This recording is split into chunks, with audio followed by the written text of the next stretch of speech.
Good evening, Facebook, YouTube, and Twitter. This is Rich again, back for your third and final video blog of the night for Wednesday, August 26, 2015, around 8:15 in evening Billerica, Massachusetts. Sun's going down, the crickets are out, much drier and comfortable air right now. Some news to report: there's been a lot of rumors going around that the Carolina Hurricanes are up for sale. Peter Carmissimo, the Hurricanes owners, trying to sell the team. There's been big rumors about them being relocated to Quebec City, but Quebec City is on the verge of getting an expansion franchise, and the only place I think the Carolina Hurricanes should move to is back home to Hartford, Connecticut. The return of the Hartford Whalers and stuff. The state of Connecticut's trying to build a new arena to lurch back an NHL team, and they're going to be successful. The return of the Hartford Whalers in a few more years, bank on it. Hurricanes are going to be gone because the NHL is going to wants the money from the expansion fees for Quebec City, then moving the existing franchise. So mark my words, the Hurricanes will be back in Hartford as the Hartford Whalers. That's about it on the news.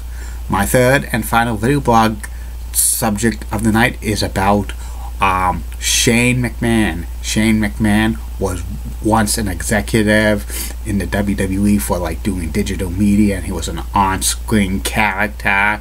He now runs his own company called Video, which is an on-demand service that is in the China market.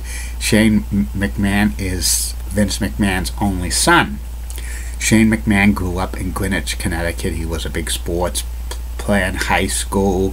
He played football and baseball.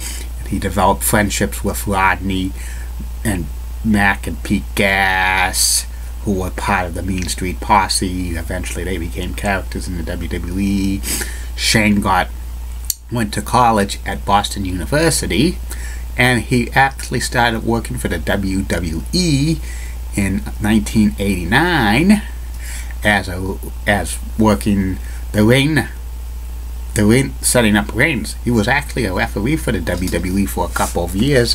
He was under the name Shane Stevens and stuff, and he also was one of the suits for the WWE in the early 1990s. He actually was breaking up a fight at WrestleMania 8 when Miss Elizabeth was coming down and trying to beat up on Ric Flair and stuff like that.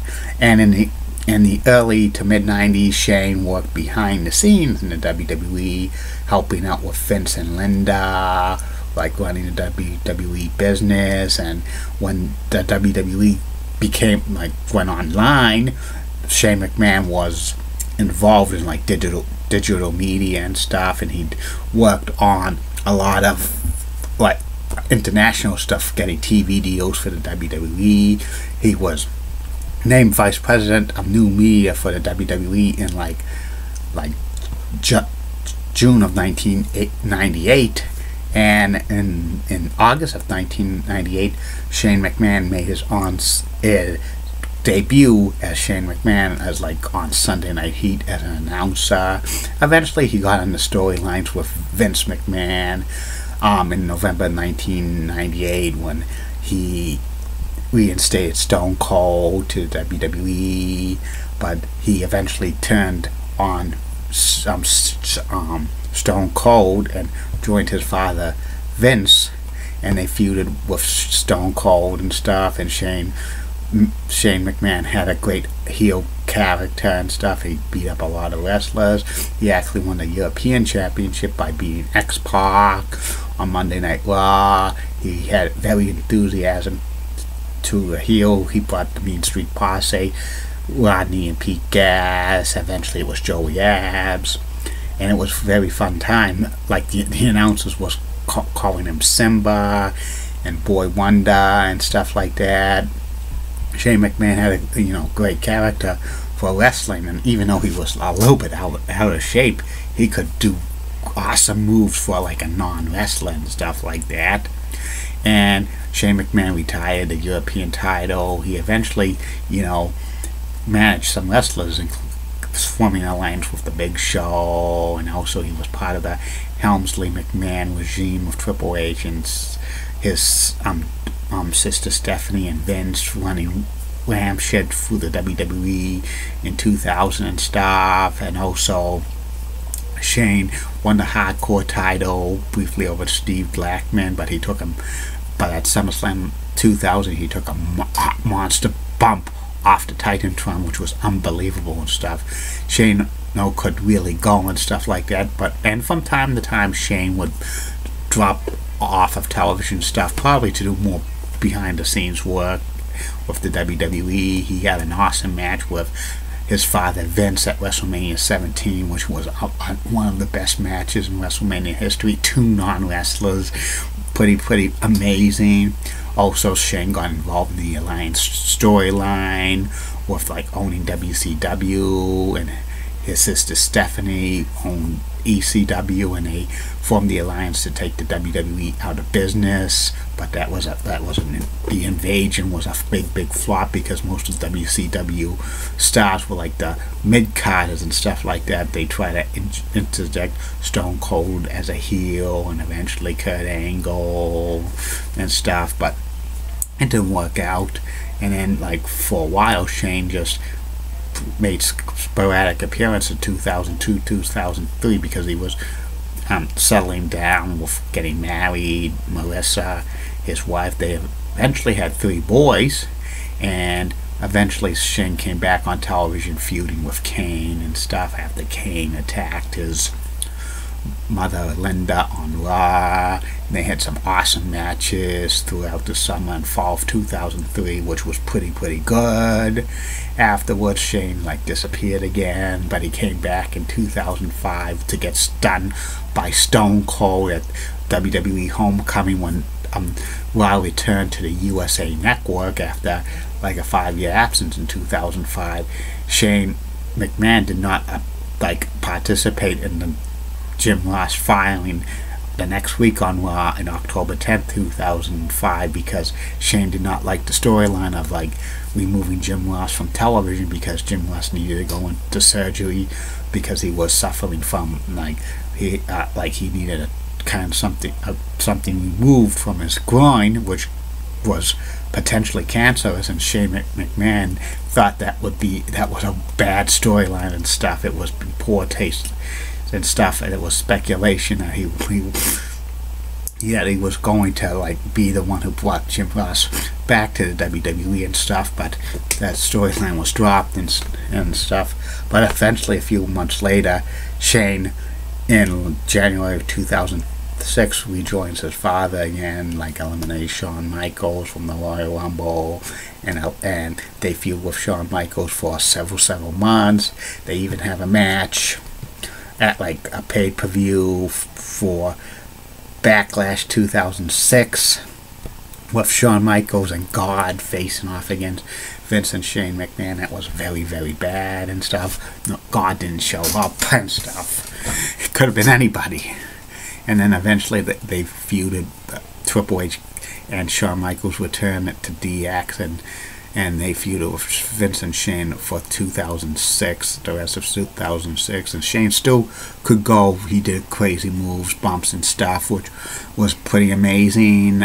Eventually, he continues to be aligned with his father, Vince, when Vince won the ECW World title in 2007 and stuff. There was very speculation that Shane was going to turn face again and beat up on Vince to take the ECW World title, but that never came to fruition and stuff.